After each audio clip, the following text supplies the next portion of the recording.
Kung sa isang igla makalimutan ng Diyos na ako ay isang manikang basahan at kanyang pagkalooban ng kapirasong buhay, hindi ko sasabihin lahat ng iniisip. Sa halip ay isipin lahat ng sasabihin.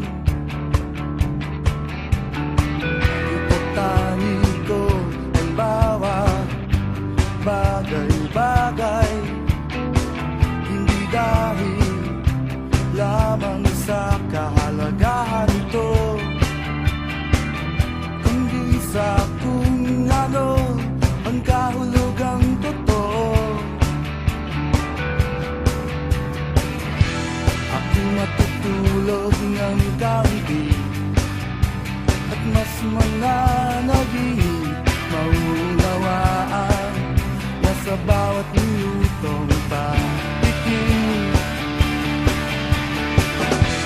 nawalan tayo ng 60 segundo ng liwanag.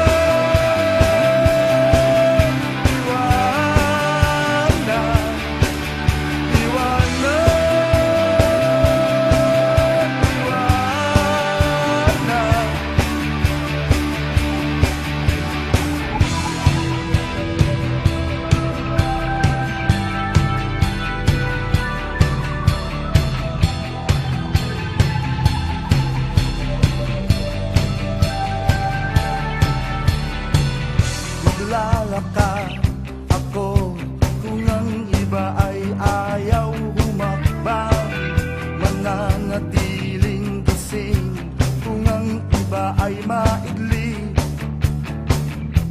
Makikinig ako kung may magsasalita,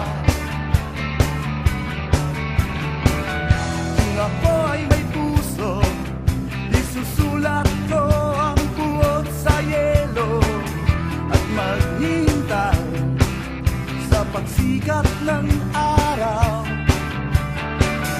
Ang aking luha ang didilig sa rosas, sa kaniyang tinig dadamhin ko ang kirot at ang pulang halik ng kanyang talungan.